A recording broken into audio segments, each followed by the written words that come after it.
Good morning, everyone. Myself, Sanpala Nagachandrudu, advocate.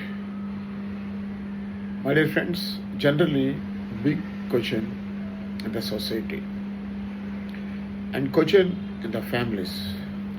Who guides rights to honor a property purchased by the husband in the name of his wife.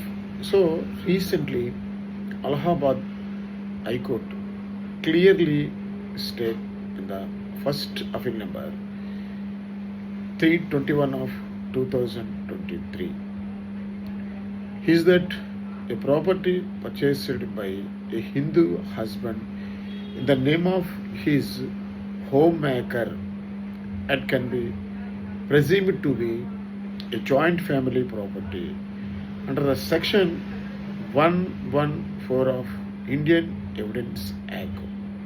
According